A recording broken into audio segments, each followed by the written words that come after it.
Hey everyone, it's Retro Looker, and today we're doing an unboxing video. Now, I know what you're thinking, the unboxing videos are coming thick and fast right now, and that's because I've bought a lot of cool shit recently. So, the other day, if you remember, we unboxed the 8... I made a mistake. It's not 8 inches, it's nearer 9 inches. The 9-inch armoured clicker statue from Dark Horse Direct and Naughty Dog.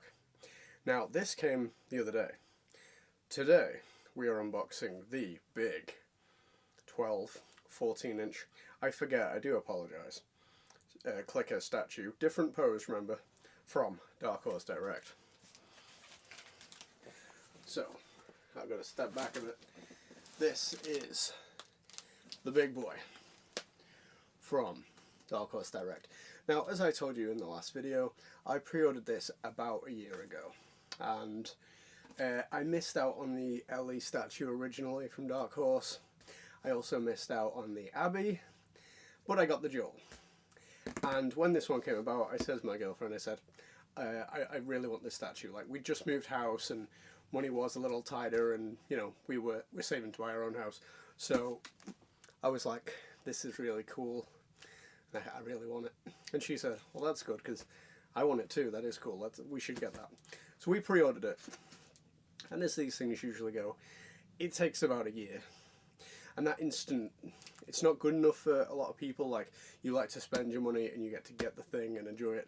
Pre-orders are such a precarious game, especially a few years ago in the likes of COVID, where you would pre-order something and there was just delays after delays after delays.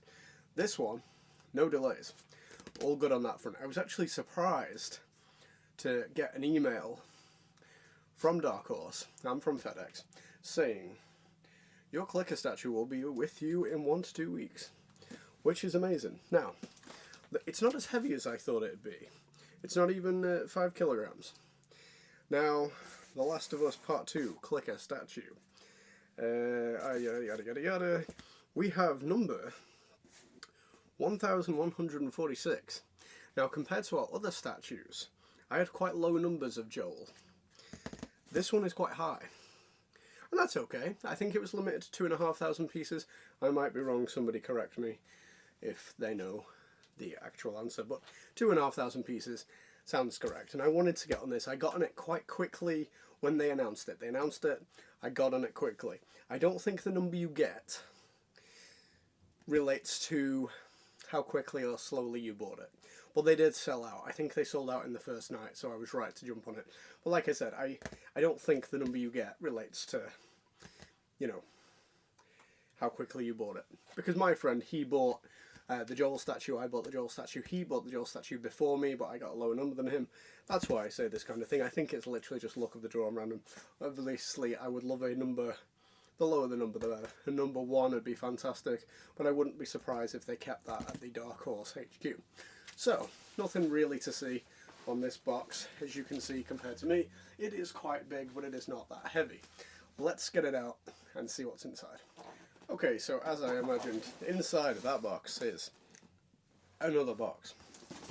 Because the thing I like about Dark Horse, they package their stuff really well. Because it is coming from China and or America. Both, to me, here in England. So it's exactly the same box as we've seen on the outside.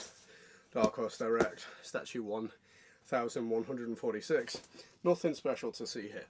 The good stuff is inside here. So let's get in this one and open it up. Okay, there we go. The Last of Us Part 2 clicker statue. Now what is interesting is it is exactly the same vibe as the Joel statue. And part of me likes that. And part of me thinks that's a little lazy, because we didn't really see the clickers in this environment as such. They're more of a downtown built up area kind of thing. But I don't mind, because on a vibe, they fit, they match. They will go very nicely next to one another. So as I said, the box itself, Last of Us Part 1, Part 2, clicker statue, Last of Us Part 2, clicker statue. Oh, interesting. Oh god. It is kind of heavy. Last of Us Part 2 click statue. On the Joel one, they had the picture of Joel on either side. they've opted not to do that this time, which is okay, I don't mind. But it's a very simple box. Let's get it out and build it up, because I'm really excited now. So here we have a little Dark Horse Certificate of Authenticity. Last of Us Part 2 clicker statue. Oh wow. Oh, I have one of the last ones. So I have 1,146 out of 1,200. So they didn't make half as many as I thought they did. That's just a nice thing. Okay, and it says Sculptor level 52. Prototyping and paint level 52. I assume that's the company they've maybe outsourced this to. Well, that's nice. I don't remember getting one of those with the Joel edition. Someone remind me on if we did, because I feel like we didn't. That is a nice little touch. I like that. Like that level of detail. Okay, so I've taken the posterior insert out. Something I always say about these, they've got these nice little tabs so you can get your hand in the box and lift it out. A lot of companies don't do that with these heavy resin statues. It's just a nice little customer friendly thing because they don't really consider the taking it out and messing about with it. Just a nice little thing. We have The Last of Us Part 2 embossed on the front, nothing on the back. So I've taken the tape off already, but we will, let me open this on the floor. That's amazing. So let me show you what I've got first before I start messing about. Silica gel, don't need it. Little bit to stop the box touching it. We'll get out the base first, because, and this is an impressive base. I forget, like, was my Joel statue this big, like the base? Because that's real impressive. I think it's maybe because of the wider stance of the clicker in the pose. So let's take a decent look at this thing. This is resin. Last of Us Part 2 clicker statue. 1,146 out of 1,200. The embossed logo there with the white paint inside. The paint is pretty good on that. I'm not dissatisfied. It's a little, I won't say sloppy because that's not true, like I'm really nitpicking. There's just a couple of little bits where they've missed the white or whatever, but from this angle here you can't tell. I'm just nitpicking because it's cost me a lot of money. I want it to be perfect. So the base is fantastic. Like, I don't know if you can see here, but I was not complaining. The other clicker statue. People often complain about the bases being a little flat. They're talking about the paint. There's a lack of highlights and dry brushing and black washing and stuff like that. But this, obviously, it's much bigger. We paid much more money for this. This is much better. There are some nice highlights on the rocks, different shades of grey. You can see it there. You can see how it adds more depth to the paint. Beautiful. And that's really heavy. But yeah, I like that. I'm impressed already. So let's get the clicker, look at the clicker, then we'll put them together, look at the entire thing. So here is the big clicky boy. There we go. Oh wow. This is impressive. Absolutely. Call me impressed. Wow. Now, as impressive as the Joel and the Abby and the Ellie are, there is so much more attention to detail in this, just because of the amount of crap going on. The texture on the clothes, the funguses are what's doing it for me. It's gross, but I love it. It's fantastic. Absolutely amazing. So we're going to look at the things we always look at. We're going to look at build quality, because we've paid a lot of money for this. I don't want to see a single blemish. We're going to look at paint quality. Again, no mistakes. This is super expensive. Full-on clicker action pose of when they're screaming at the character about to pounce. Okay. So, firstly, I'm going to look at how many pieces this is, because that will help me determine how this was built, how many pieces. So, the bottom half, the jeans, they're one piece. They'll be one mold. The torso is a mould. This arm is a mould. And half of this arm is a mould. The head is a mould. So what are we? 1, 2, 3, 4, 5 pieces. And these would have been cast all individually, painted up, glued together. I can't see any glue seeping out, which is great. I like to see that. I can see... Now, they've been very clever here, because they've hidden the mould seam down the jean seam. So, and the attention to detail on that is fantastic as well. The bottom half of the leg is not a piece that's included in the top half. I can see... I did see it before. There is a slight seam on, like, it's barely visible. Just like here. You can see the seam of where they pressed the mould. But only a tiny bit. And that's just because the amount of texture, like, I'm not even mad about it, the amount of texture on this, you can't just sand the seams out like you would if it was just a regular mould or human. So they can't get in all the nooks and crannies to sand the seams out. But like I said, it's so minuscule, you can't even tell. But my artist eye is looking for it. And you can see where they've like covered it up with some filler and other stuff, but I can see where it should be. Like I said, they've hidden most of it in the jean seam, and that's very clever. But again, there's a tiny bit here, and again, you can see where they've filled it over and sanded it out and done their best to blend it in. Yeah, like I can see the one on the arm there, a little down the back where they've sanded it off. The thing that, say it annoys me, it doesn't annoy me. It does. You can see the, not even a seam, this is a complete edge where they've glued this arm on. Which begs the question, like this arm, the seam is at the t-shirt, and they can hide it by recessing the t-shirt slightly, and then sticking it in, gluing it in. This one they've chose to do further down, which I'm shocked about, because you think this whole piece here, this whole arm, would have been the seam. They've chose to do it there, but then they've obviously not been able to hide it because they've just had to glue it straight on. Like the neck is a seam. That is a piece there, and they've chose to do there instead of like here, because you can't hide it as easily. But like I said, I'm not mad about that at all, because it's fantastic, it's beautiful. I'm just looking for those kind of things as an artist's eye, that I would look for if it was my work, that would annoy me, that if there was a seam there, I'd want to get rid of it. Not to mention they've made 1,200 of these. Doing these processes 1,200 times. Probably not the same person, they'll have an entire team. But doing these processes 1,200 times. And I have quite a late number as well. This is why you want a high number, because team morale is still high. Motivation is high. You get to 1,200 of these, you might be a little lacking in the motivation department. You might be fed up of seeing clickers. So, just thoughts and feelings. But the attention to detail is fantastic.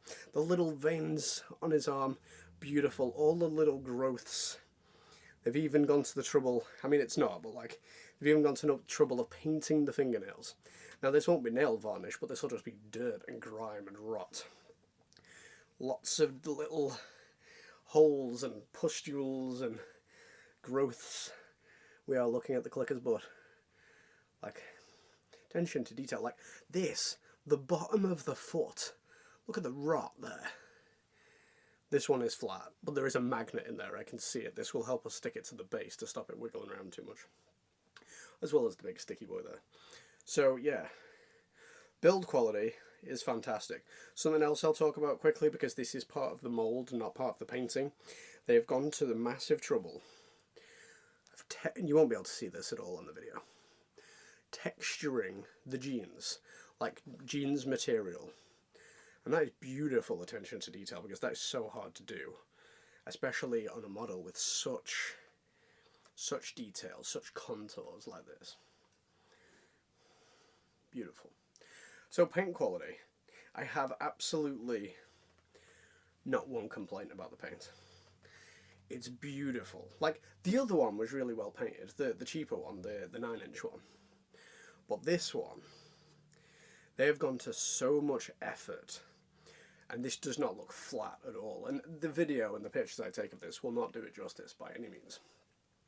It's a lot more contrasted than it looks here.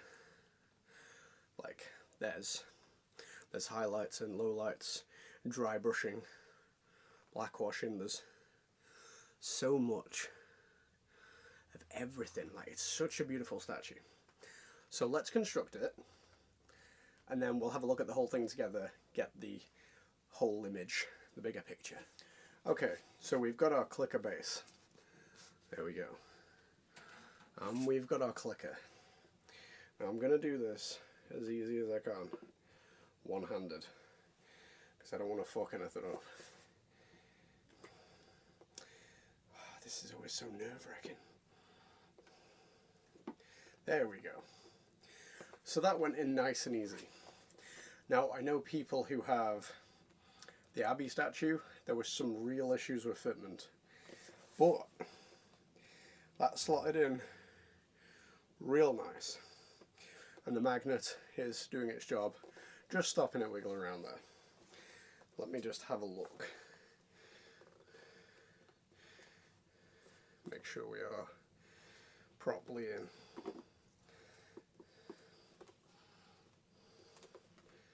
I think we are. I'm just going to go off camera for like 2 seconds just to put it down and wiggle it around. Okay, there we go. I'm satisfied now. So yeah, I just had to like put a bit more pressure just on that foot, just to, like, the pole was in the hole, but the resin wasn't quite sunk. So we're now flush, and I'm pleased with that. So we've got the clicker's foot down there, and they even went to the trouble of like having a foot recess, like a footprint. This side as well. So this side is perfect. This side is not a complaint, but it is. You can see where they've put the extra filler on there to like make the footprint kind of thing. And it's not that it's a big issue, it's just that they've not feathered it in very well. I don't know if you can really see, but I'm just like, I'm nitpicking because I'm an artist myself. But it's beautiful, it's heavy, it's beautiful, it's so impressive. Like, the video will not do this justice, but it is absolutely beautiful. I think this is going to be the first time, and it's not that I'm not being generous, but like, it's like a 9 out of 10. It's really good. I'm really happy with that. I'm really excited about it. But there are a couple of issues, like a couple of blemishes. This is perfect, like, pretty much. Couple of seams, not a big deal. Bit of, you know, I will call that sloppy. It's just a bit sloppy. Like, it's perfect. Like, bit of paint here, bit of sloppiness there, couple of seams. You know, no big. Like, the jaw was perfect, 100%. This is like 90-95%. It's still beautiful. It's still perfect. It hasn't like diminished it in any way, shape, or form. But it's beautiful. So this was a pre-order. You cannot get this anymore from Dark Horse Direct, but you can get it off eBay. And I can't remember how much they're going for now. 500, 700, I don't know. If someone has looked, please let me know. But yeah, it's absolutely beautiful. I love it, and I hope we get other statues of this quality and vibe this Last of Us Day. I'd really hope that, like, they've gone through all the main characters now, so I would kind of hope that they would do a Shambler, a Bloater, the Rat King. If anything, we might get a Lev, or like, I don't think they'd ever do an Owen. I'd love a Tommy. That'd be cool. This is beautiful. Absolutely love it. Well done, Dark Horse and Naughty Dog. 9 out of 10. So that's it for this video. I hope you've enjoyed looking at the 12 or 14-inch clicker, however big it is again. And just because you can't get this one doesn't mean you can't pick up the 9-inch armoured clicker statue either. So don't forget to like, comment and subscribe, and I will catch you later.